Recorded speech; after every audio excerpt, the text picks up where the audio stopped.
You're listening to episode 58, Shani's story. Kids with learning differences, ADHD, anxiety, dyslexia, and dysgraphia.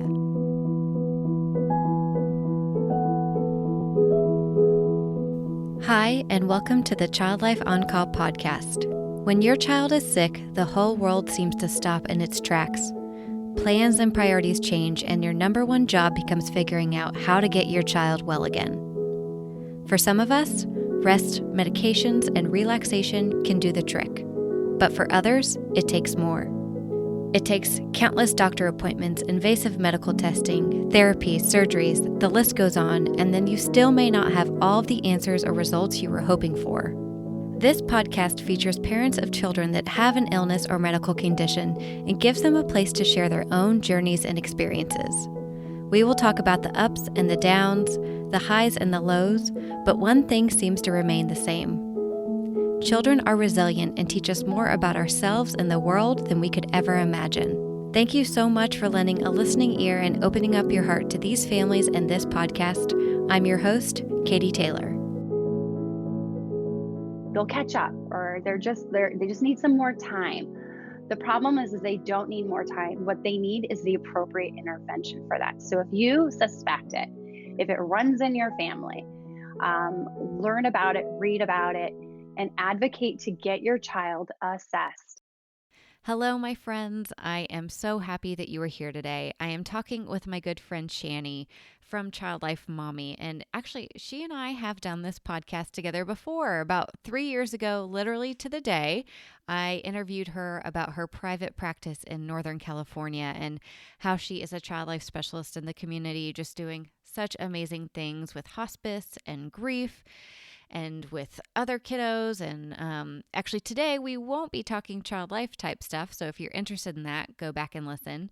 Today we're going to be talking mom stuff. And if there's one thing that the pandemic has brought to light, it is that virtual learning is really difficult, and it is especially difficult for kiddos that have any kind of learning difference.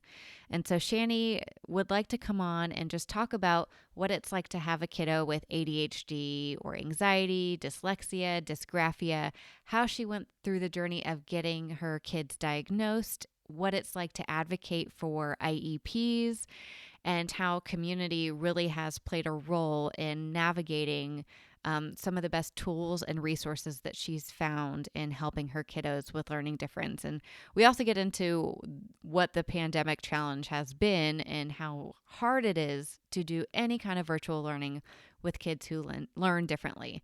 So I am so glad that you're here. I hope you enjoy our conversation and you get something out of it, especially if you yourself have a kiddo with a learning difference. You can find Shani at childlifemommy.com or on Instagram, Facebook, and Pinterest. She is all the places. I hope you enjoy our conversation. I'm so excited to have Shani here because she is a repeat interview for Child Life On Call. And we talked, we looked at it, it was literally 3 years to the date. Or is that 2 years, 1920? No, 3 years to the date that we did our last interview, February 1st, and today is February 2nd. And she's such a wealth of information. She's very known, very popular, celebrity status in the child life world. So whenever she comes in to give us some insight, we just want to eat it all up. But I'll go ahead and let her introduce herself and talk about why we are chatting today. So go for it, Shani.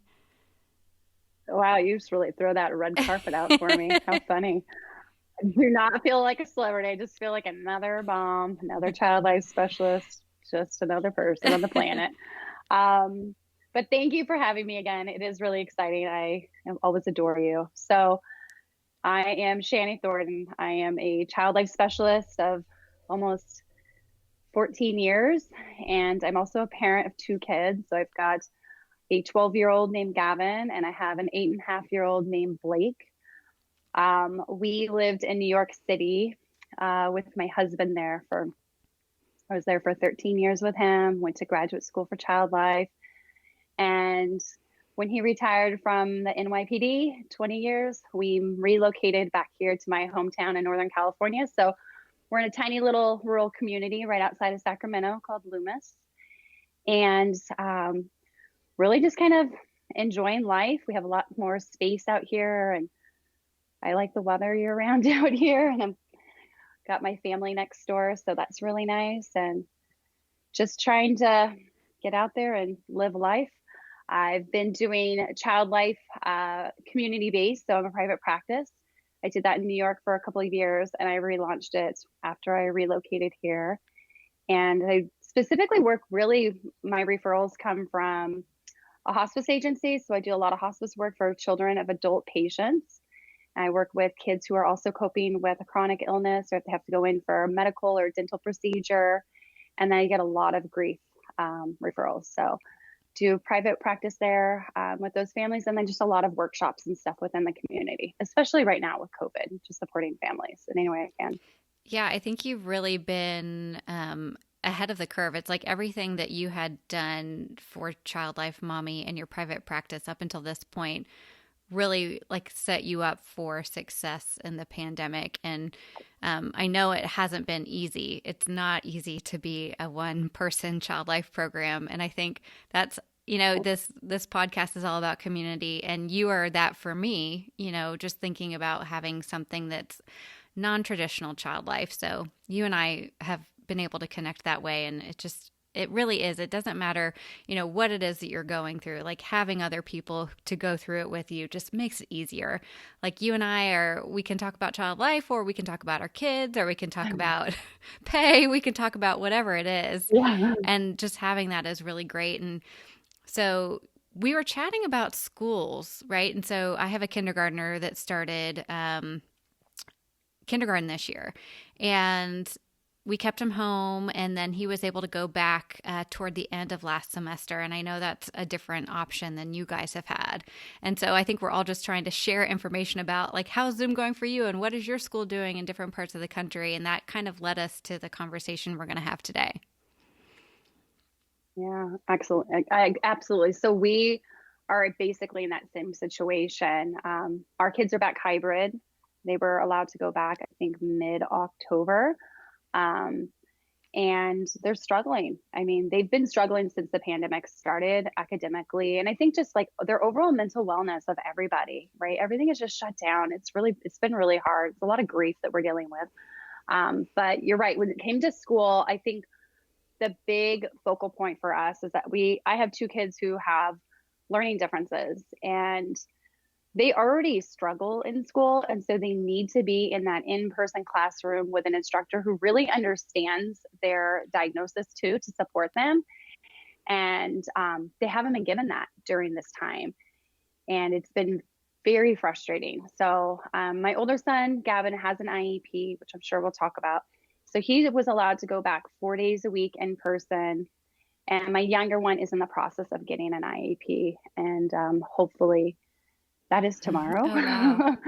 Funny enough, hopefully that will all go well and he'll be able to get back in the classroom at least 4 days a week. But they need a lot of additional support already. So I think any families who have kids with a learning difference or a medical condition, or your kids struggle with, anxiety, being outside of the classroom and not having that structure and that normalcy, and having a teacher or a caregiver to really provide the tools that they need to learn and to feel good about themselves is critical right now. We are really all struggling. I know I'm not the only family who's going through this. Yeah, not at all. And so you say IEP, and so that means, is that individualized education plan, or what does that stand for? Yeah, There you you got go. it right there. So let's dive into, I guess your two kiddos have some similar and some different learning differences, and talk about when you found out. I guess we'll start with your oldest son, since he was born first and kind of got Yeah, you introduced. he did. Oh, such a love. I love this kiddo. He So at a very young age, so preschool is when they brought to our attention that he needed some speech interventions or speech articulation. And I have to say, at the time, it was caught me off guard because as a child life specialist, we have all this child development training and background. But when it's your own kid, I swear sometimes we just have our blinders on and we don't see it. So I remember him being almost 4 years old and the preschool teacher saying like, oh, we're having a really hard time understanding what he's saying. I'm like, what do you mean? He just said that he wants to go get the red Yeah. Play-Doh. It was really clear to me. But I'm the one who's around him all the time. So I knew what he was saying. So right off the bat, we needed to get some interventions for that. And when they assessed him, that's when they realized that he needed some work with OT as well. So for his fine motor grip. So he got some speech, OT, then that rolled into, so that was the preschool committee of special ed. Then when he rolled into kindergarten is when he would get the IEP at school. And they kind of reevaluate him. And he continued to get speech and OT and in kindergarten. But in kindergarten is when, even prior to kindergarten, I'd say pre-K or TK in some places, is when the teacher said, he's really struggling with reading and just breaking down his phonics and rhyming. And I'd say, okay. And we would just continue reading at home. And I was having him even work with that teacher for pre-K going into kindergarten with reading.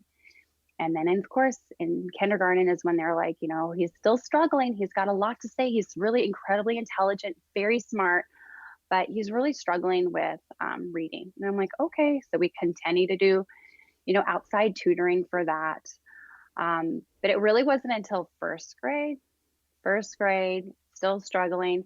But I remember the curriculum in January kind of switched over from like the teacher really doing a lot of work with with the students and helping them to then in January moving forward was really independent work. And he really struggled. It was more of his attention and focus that she say, he's gonna be a mayor or some sort of he's just really interested in what other kids are doing, and he's incredibly smart and bright, but I'll ask him to go do a task and he'll sit down and he just gets distracted and he forgets. And for me at the time, we were in New York and I was already struggling with how the school system was because there was really no play. There was no recess. Recess was, I remember it was scheduled 1 day a week for like 30 minutes. And I'm like, are you kidding me? This is like basic child development. They need to be outside every day. They need to have these breaks. So I kind of blamed it a little bit towards that. And I'm like, do you think that's what it is? And she was like, no, I think it might be something else. So we kind of were watching it, but at that same time in first grade, we were hit with a lot of losses in our own personal lives. We had like within, I think 8 months, we had 4 deaths. Wow. So the amount of trauma that the family was coping with, and with him, he just started having a lot of anxiety. So we went ahead and got additional support for him. And the psychologist was amazing. I did all of my research as a child life specialist and as a parent to make sure that I found somebody who was really knowledgeable, who understood how to incorporate play, also CBT, cognitive behavioral therapy, also working with the parents and giving us the tools, working with the schools. And that's where she also, they kind of diagnosed them at that time as ADHD and also with anxiety.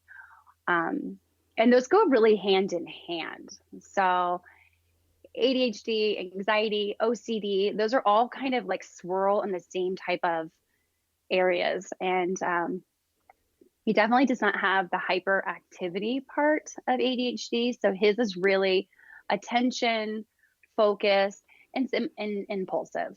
So ADHD is really kind of defined in those 3 areas. It's like attention, focus, hyperactivity, and impulsivity. And he kind of was in that attention, focus, impulsiveness. So that was second grade. And we roll into third grade. That was after we relocated to California. So we already knew prepping into this, there was going to be some anxiety, lots of change. And we got here, as much prep as we put into it, he still, the anxiety was off the charts. So we had to get him some additional support once we relocated. And that really helped tremendously. However, reading was still an issue. And, oftentimes people will say, well, sometimes if they're just so anxious or there's a trauma, um, or they're coping with, other mental wellness issues, that can block like the learning and the reading part. And I'm like, I don't know. I just feel like in my gut, there's something else. And I remember there was a week that we were here. It was in the fall, and we were going to take a family trip to Disneyland. And so what you can do is you can actually out here, you can do, and it's called independent study, where you basically take your kids out for extended period of time. They have to complete all their schoolwork, but then it's almost like an excused absence. So we did that. And I was his third grade teacher, right, for that week. And I knew after like an hour of sitting there with him, I'm like, oh my goodness, there is some major deficits we are missing here on reading. And he would just, it was so overwhelming for him. So I really pushed hard for the school to reassess him again.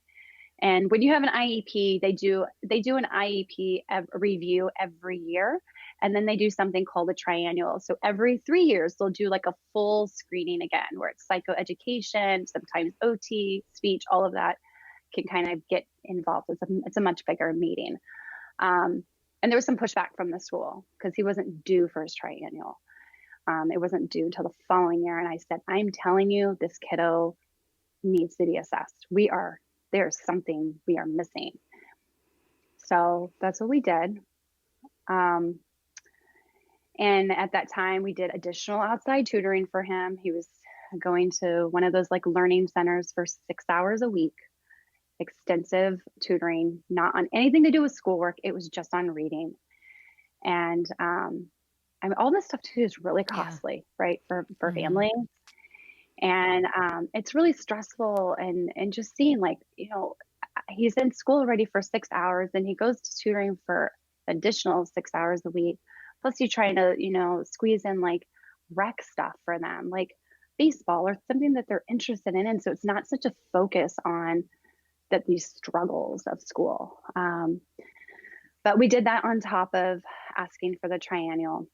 But I have to tell you, when we did the triennial, the report basically came back saying that yes, he was very low in below average in a lot of language and areas where they would find, reading and writing and spelling and decoding and all of that. However, they were just going with it's ADHD. And they said to me in the very beginning of the meeting, he needs to be medicated. He was 8.5 years old, and they said he needs to be medicated for ADHD. And I just looked at them and I said, wow. I was like, thanks for that information. I would have to speak to his pediatrician, who's a doctor, because you're a special ed instructor. And then I came back with, you also know that he's struggling with anxiety. And so if we give him a stimulant for ADHD, that's going to heighten his anxiety. And he came back with, well, then you just give him a medication for the anxiety. And I'm like, wow, he's not getting this full picture. And I said, okay. We continue to go through the report.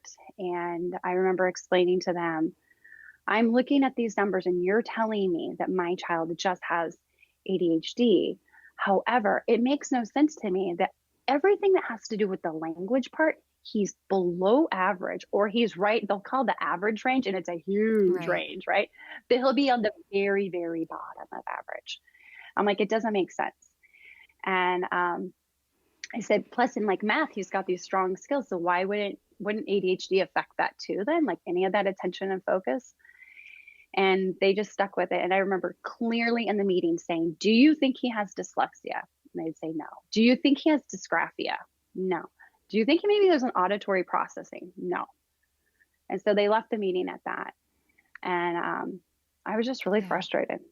So we continued our journey and we did some additional outside testing for him. And sure enough, they looked at what the school had done And they said, even on those reports, they're like, it can show here, right here, that he has dyslexia. So they did additional screening. They showed that he has dyslexia and dysgraphia. Dysgraphia is the written component of dyslexia.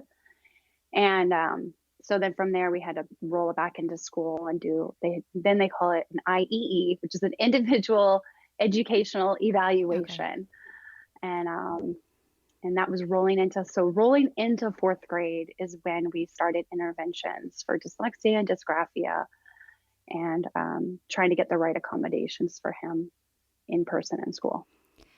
So, what did it, I'm just thinking about you're so well versed in this topic and have the resources to be able to look up information.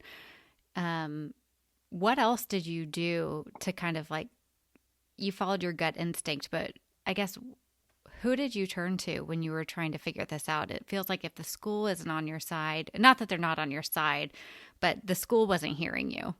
Um, so who did you turn to kind of find out these extra programs that you could get him tested for? Yeah, no, it's a great question. I think you know, you look at it like even if your kiddo's got a medical diagnosis, right? You have to kind of find your tribe and your like army of supporters. And it's the same way with a learning difference, the same thing. It's like a weird parallel that I've been going through. And I felt comfortable talking to some family members about it. And then I also just found friends. So honestly, the one who introduced me to the school that tested him and confirmed the dyslexia was also a new family that started. And she said that her son had dyslexia. And I said, I have been researching this for years because I brought it up to the teachers in first grade, second grade, third grade. Do you think he's got Yeah. dyslexia? And she said, no, there is additional testing for that. And I'm like, oh my gosh. So she was kind of my supporter. And that's when I kind of just found, you know, Facebook groups on this stuff, other parents who are also going through similar things. You start to like find those connections, and then just researching. Like that's when I just dove in to try to gather as much education, because we know education is empowerment. Right. I can't go into the school and advocate something if I don't really understand it. Um, and it's not overnight. Like this has been several years of this, of trying to kind of figure it out. But it's also that grief process, Yeah. right? I think that's a part that we go through when our kids might have a medical diagnosis. And it's the same for, I think, a learning difference of like, you imagine your kiddo being successful and not having any troubles with school, but this is a lifelong Right. journey for him. And so there's some grief on there of like, is he going to be okay? Is he going to be bullied? Is he going to be able to get into college? Is he going to be able to do everything he wants to do? Um, so there's that personal thing as parents that I know I was struggling with. I'm sure my husband was as well. Yeah, it's so interesting, and it sounds like kind of like you said, finding your tribe makes a lot of sense because when your child is going to school, it's not a choice, right? They have to go. They have to meet these specific requirements. They have to, if to pass on to the next grade level. How did you balance getting him through, especially those first 4 years in school without having, the diagnosis and the interventions in place? How did you balance getting schoolwork done, but also making it somewhat of a pleasurable experience? I don't know how else to put it. Like he got through It it. was So you never must have, pleasurable. you did something right. And so I Oh, want you to tell us what it was. oh God. It was never, I mean, he hated the schoolwork. He loved going to school for the social part Yeah. of it. He loved it, and he loves learning. He's incredibly intelligent. Um, he just, when it comes to reading and writing, was hard. I felt like in second grade, he had amazing teachers in second grade. He was in both like a special ed and a general ed class, and it was perfect for Yeah. him. So he had a lot of great support. Um, but no, it was tough. It was Yeah. torture, and Yeah. it was a lot of parenting. There was a lot of struggles, and fights and tears, and sometimes of just like, this isn't worth him trying to do his spelling words for an hour and a half. Yeah. Like, It's it's not not, worth it. we're not it's not working. We're just going to be done Yeah. now. So there's that part It's like too. knowing when to stop, when to push, and yeah, it's going to Yeah, change. yeah, Um, how absolutely. did you explain to him, I guess, once he was finally diagnosed with this learning difference, ADHD, anxiety, dyslexia, dysgraphia, how did you explain those in terms that he could understand? Well, it's funny because the percentage of ADHD who have dyslexia is incredibly high. It's I think I want to say something like 70%. I don't quote me on that, but it's definitely high. It's a high number. At first when we got the diagnosis, I was actually like, "Oh my gosh, how are we going to do this?" And my husband and I are like, I don't know. And I'm like, okay, I'm going to go back to child. I'm putting my child life hat on here. And I'm going to remind myself that education is empowerment. We are going to empower him with this because I think he's going to be relieved, actually, knowing that there's a name for Right. it and that there's nothing wrong with him. Like now we know, oh my gosh, do you know that there's an intervention that we can use that's going to get you to read where you're at, where you need to be at, where you need to be at. And we basically explain ADHD as like you got a busy mind, you got a busy active mind and a body. So I also talk about like his frontal lobe, and I'll talk about like his executive functioning in the front part of his brain, and say, sometimes I'll say, when we pour macaroni and cheese in the little colander, is Yeah. that what it's called? Yeah. Colander, right? Right. And you're sifting it through. I said, and all that water drains out, but we keep the noodles. And he's like, yeah. I go, basically, the front part of your brain sometimes doesn't have that. And all of the noodles in the water will just come out. And that's kind of like what happens like with ADHD when you want to just say something or do something, it just comes Right. out and you don't filter it. And it could be an excitement that you want to add to a conversation, or it could be like an intense reaction that you have to something. And that's sometimes why you just like will shout out, and it might not be the most appropriate thing to say or to do. So we have to work on kind of strengthening that Right. skill so that that doesn't happen. And it really brings the awareness to him first. Um, so that was ADHD. And then anxiety, we just talk about it. It's like, it's the worry. It's the inside of your brain, and it's got this worry and this alarm. And it's really healthy to have. Like we need to have that, right? To keep us safe.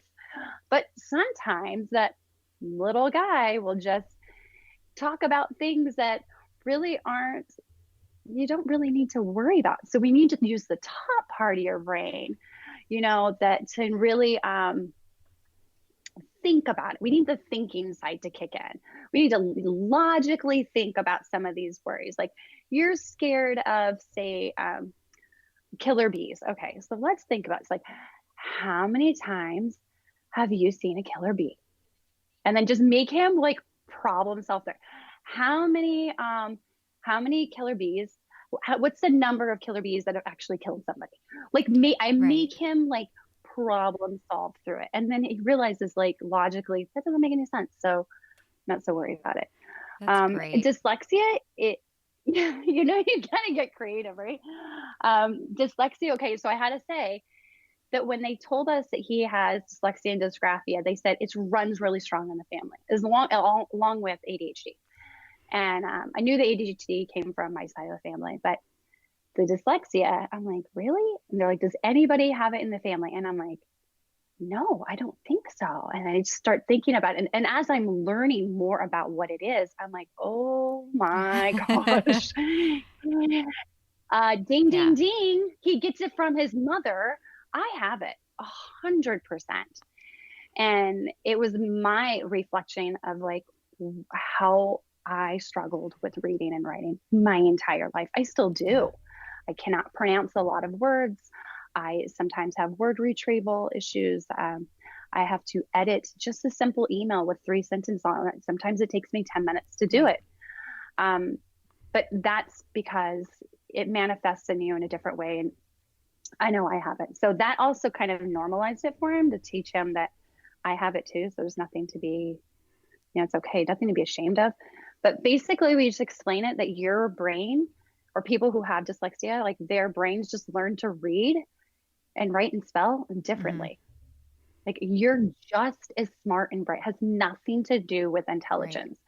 I often will teach about it. I'll say, when we go to the baseball field, we take this one path to get there. And a lot of people will take that main road to get there. However, if we've got dyslexia, we might take another route. Right. We might just kind of go over the hill and through this, the neighborhood to get there, but we can still get there. We're just going to take a different path. That is what dyslexia is. You're taking a different path to learn to read and write. That's it. You and your analogies, these are pure gold. I I know, hope right? that people are writing these down. And writing is just graphia is just the writing component of it. Yeah. It's just getting the information from your brain and down on paper. Sometimes it just takes a little bit longer, and we just need more time, or we might misspell things, and there's nothing wrong with it. I think normalizing it and bringing in a lot of Yeah. humor helps a lot. It's sparking something for me. I have had anxiety my whole life, and I was very fearful of planes back in the day, very fearful. And I don't know if it was my mom or someone, or I read it or looked it up, but I read that more people are killed annually by donkeys than by planes. And like that level of like, you know what? That's just not a lot. Like, I don't know a lot of people around donkeys who have donkeys.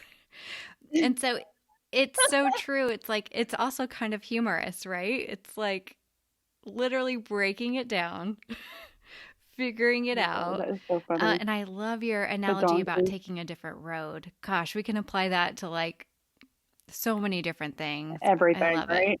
I know. Yeah, well, that's how we explained it.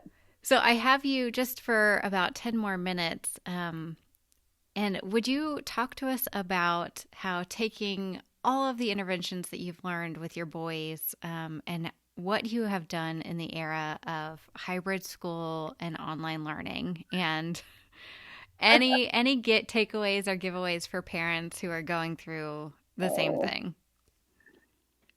this has been a hard, hard path.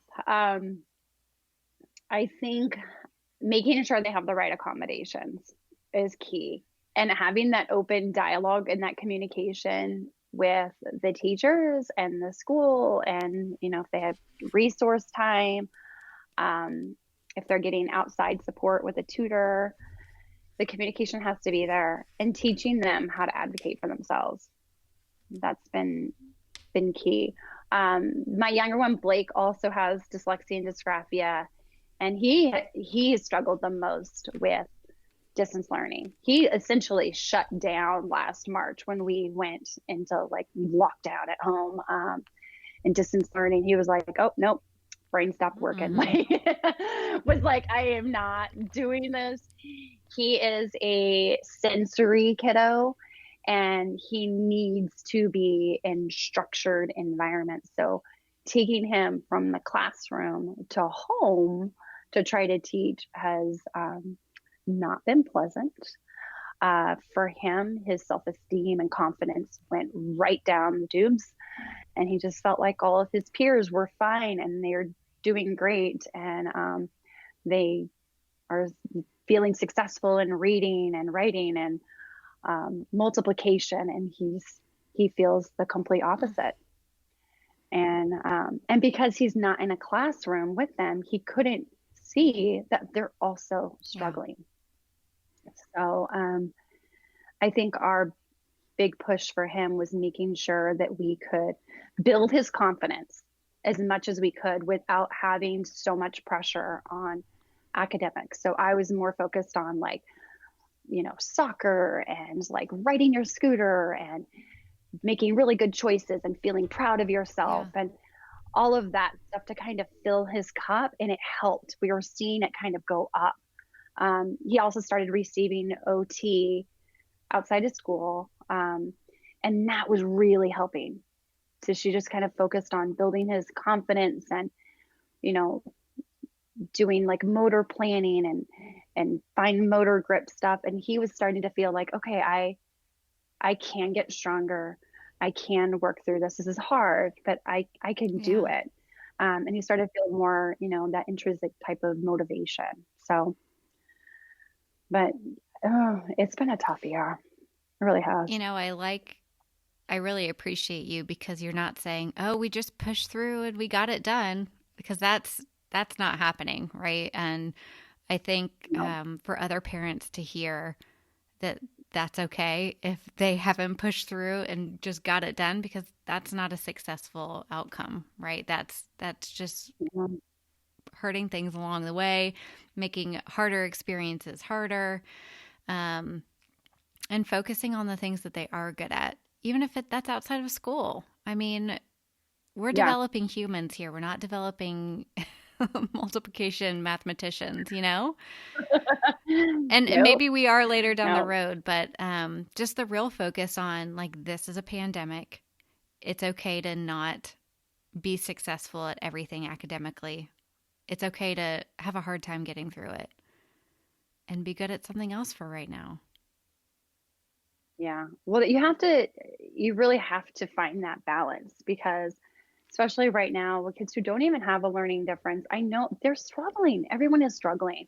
So you have to fill that Yeah. cup of self confidence and, healthy outlets of expression. And parents have to practice that too. Like we do have to be good about self Yeah. care, even if it's 5 minutes a day of having a cup of coffee to Yeah. yourself, or watching a reality TV, or going to the gym if you can, or going out for a walk, whatever it is. Because if we don't fill our own cup, we're fried. Everyone's pandemic Right. fatigued, and that makes it really tough. But I think accommodations for kids within a classroom setting, or if you're doing distance learning, needs to happen. So we do a lot of voice to text for the kids. I read out loud all of the books and stuff to Blake. Gavin uses audiobooks. Um, and we found outside instruction for them for a learning program for kids with dyslexia. So that goes under like an Orton Gillingham program. And it's somebody who provides explicit, systematic, evidence based curriculum and a multisensory approach to kids who have dyslexia. And that's the only way that they're going to learn to read. And our school doesn't offer it. So, you know, we say, we'll get the outside stuff. They're going to help them on this area. You help them on this area. But please don't try to do any interventions with reading with them at school because it's not Yeah. helping. That's not the way their brains learn. So you need to back off from that. Let us do that over here since you're not providing Right. it. I prefer if they could do it in school. That would be Yeah. amazing, but it's not an option. Well, Shani, what would you say So, to a parent who is maybe just, I think your little experience with before your family trip and getting to see what is my kiddo doing in school. We're all kind of getting that right now. We're all being able to see how do our kids actually function in school. For parents who are suspecting that their child may have a learning difference, where would you tell them to start? I go with your gut. This is truly the best time to find out if wow, my kid is really there's something else going on. Um, a lot of schools do not assess kids for dyslexia, and it's 1 out of 5 children. 1 out of 5 kids. That is a big Yeah. number that have it. And oftentimes they kind of just get lumped into like they'll catch up or they just need some more time. The problem is they don't need more time. What they need is the appropriate intervention for that. So if you suspect it, if it runs in your family, learn about it, read about it, and advocate to get your child assessed. You can have them assessed at school. However, the schools will not diagnose for dyslexia. So you need to go outside, Usually it's like a developmental pediatrician or like a psychologist, somebody there. Um, but I would just start that ball rolling and start the assessment too with getting an IEP at school, because it's a lengthy process. It's not overnight. It takes, they have months to do this, and it takes some time. And the problem is we don't have a lot of time. With kids with dyslexia, you need to start the intervention as early as you can, so you can balance that confidence and the self-esteem for them, because school is going to get harder. Mm-hmm. And if they're already behind, they're going to continue to fall behind. So you need to balance their confidence with giving them the appropriate intervention and making sure everybody's on the same team. That's going to help them feel successful in school and outside of school. Absolutely. It's like there should be zero shame around learning differences. I think about, like, if you have a bacterial infection, rest and sleeping and a lot of fluids is not going to take away the bacterial infection, right? So you go to the doctor and you get the medication you need.